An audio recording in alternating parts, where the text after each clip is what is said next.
बहुत ही महत्वपूर्ण प्रश्न जो इस प्रकार हैं। हिंदी को राजभाषा कब घोषित किया गया था? 14 सितंबर 1949। देवनागरी लिपि का विकास किस शैली में हुआ है? उत्तर शैली में। लुंठित व्यंजन कहा जाता है र को। जिन शब्दों की उत्पत्ति का स्पष्ट पता नहीं चलता उसे कहते हैं देशी। कैंची किस भाषा का शब्द है? तुर्की।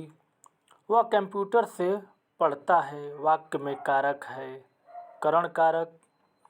रामायण एक में प्रयुक्त चिन्ह को कहते हैं पदलोप। सिंधुर्मी का संधि विच्छेद है सिंधु प्लस उर्मी। पुरोहित में संधि है गुण स्वर संधि। बातों बात में समास है अव्ययी भाव समास। निश्चय शब्द में उपसर्ग है निस। जहाँ उपमेय में उपमान की समानता की जाए वहाँ होता है उपमा अलंकार। रामचरितमानस की भाषा है अवधी।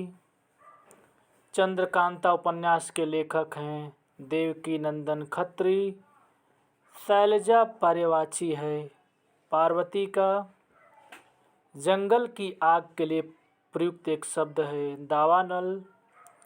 दशरथ सितु तिहु लोक बखाना, राम नाम का मरम है जाना पंक्ति है कबीरदास की। ताजमहल किस प्रकार की संज्ञा है? व्यक्तिवाचक संज्ञा। हिंदी भाषा के अतिरिक्त कौन सी भाषा देवनागरी लिपि में लिखी जाती है? मराठी। पढ़ने लिखने में कौन सा समास है? द्वंद्व समास। धर्मांध में कौन सी संधि है? दीर्घ स्वर संधि।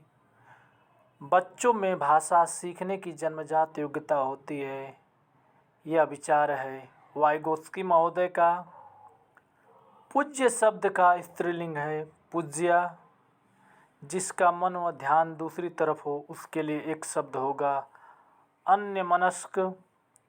हिंदी में प्रकाशित प्रथम पत्रिका है उदंड मार्तंड। सत्यार्थ प्रकाश किस भाषा में लिखित है? हिंदी।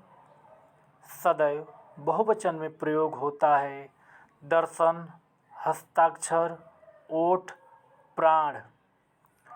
ईश्वर तुम्हें सफलता प्रदान करे यह वाक्य है इच्छावाचक। वह पढ़कर आ गया वाक्य में पढ़कर है पूर्वकालिक क्रिया। 6 किस हिंदी शब्दकोश में किस अक्षर के बाद आता है? क। छंद शब्द का अर्थ होता है आवरण। वह श्रेष्ठ उपासक है में विशेष है उपासक। प्रकृति का सुकुमार कवि कहा जाता है सुमित्रानंदन पंत। महादेवी वर्मा की रचना है निहार, यामा, अतीत के चलचित्र। हिंदी भाषा की आदि जननी भाषा है संस्कृत। भारतीय संविधान में हिंदी को घोषित किया है राजभाषा। हिंदी खड़ी बोली का प्रथम महाकाव्य है प्रिप्रवास। हिंदी साहित्य में किस काल को आधुनिक काल का प्रवेश द्वार कहा जाता है? भारतेंदु युग को। भाषा की लघुत्तम इकाई होता है वर्ण। स का उच्चारण स्थान तालु है।